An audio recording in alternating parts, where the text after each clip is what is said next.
Bismillahirrahmanirrahim.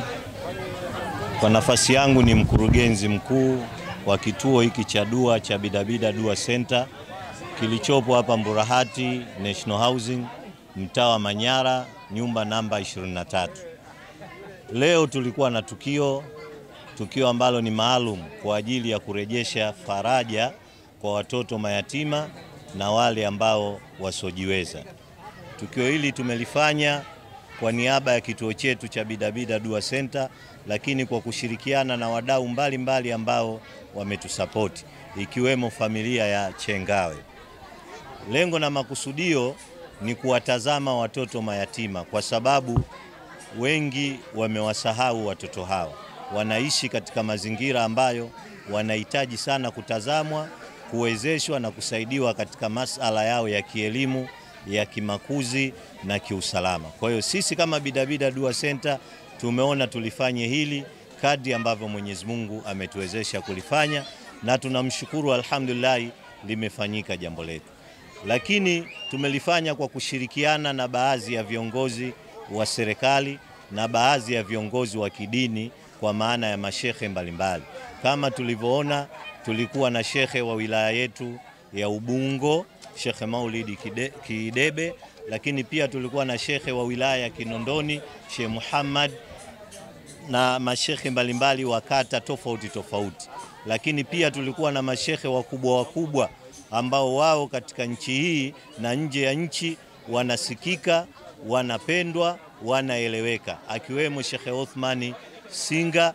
Lakini pia mwishoni mwa jambo letu tulipata ugeni wa shekhe wetu mkubwa kipenzi, Sheikh Othman Amisi.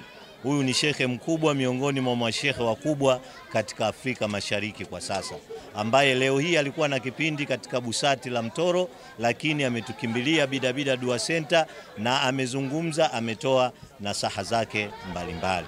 Lakini pia tulikuwa na mheshimiwa diwani wa kata yetu ya Mburahati, tulikuwa na mheshimiwa mkuu wa habari na uhamasishaji mkoa wa Dar es Salaam kwa wakina mama katika taasisi yetu ya BAKWATA. Tulikuwa na viongozi mbalimbali, mwenyekiti wa Chama cha Mapinduzi, tulikuwa na katibu wa mbunge wa jimbo letu hili la Ubungo, mheshimiwa pia ni waziri Profesa Kitila Mkumbo, na viongozi wengi ambao hatuwezi kuwataja, pamoja na wananchi mbalimbali. Walilahi alhamdu, jambo letu limefanyika. Tunamshukuru Mwenyezi Mungu Subhanahu wa Ta'ala. Hawa watoto wako watoto 78. Kuna watoto 43 ambao wao ni wa kike na watoto 35 ni wa kiume. Na watoto hawa tumewatoa katika design mbili. Design ya kwanza wanaishi katika kituo, na design ya pili ni wale ambao wanaishi nje ya kituo, wanaishi kwenye majumba humu kwetu mtaani. Kwa hiyo tumewachukua, tumekuja kushiriki nao. Lakini pia wapo na wakina mama ambao ni wajane na wengine tu ambao maisha yao hayajiwezi, wanahitaji kusaidiwa, pia tumeshiriki nao pamoja.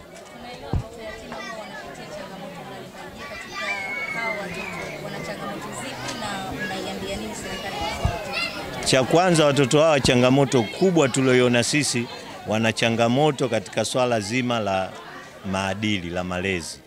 Hasa hawa ambao wanaishi mtaani, hawapo kwenye kituo. Wale wako kwenye kituo, alhamdulillah, kuna baadhi ya taratibu wanaekewa. Lakini hao wanaishi mtaani, wengi changamoto yao ya kimaadili, ya kimalezi, ni kwa sababu wengi wanaishi na mabibi, wengine wanaishi tu na watu baki wameamua kuwachukua.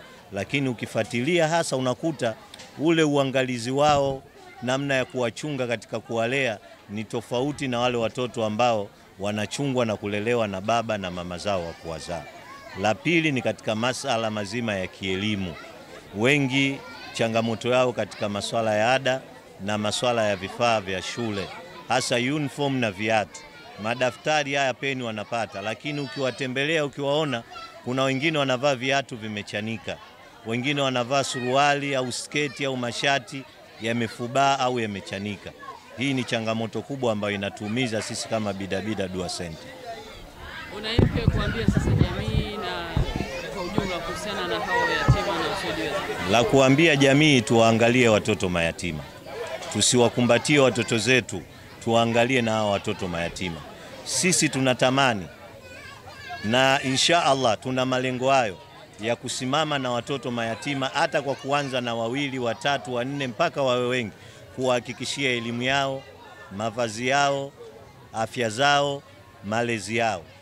Lakini kwa kuwa bado hatujawa na nguvu hiyo, tumeamua angalau siku moja katika masiku 29 au 30 ya mwezi mtukufu wa Ramadhani tuanze kwa kuwakusanya pamoja, tufuturu nao pamoja, na lengo letu kuu, kama watu watatusikia na watakuwa wako tayari kutusapoti sisi Bidabida Dua Center, tunalenga siku ya Idi.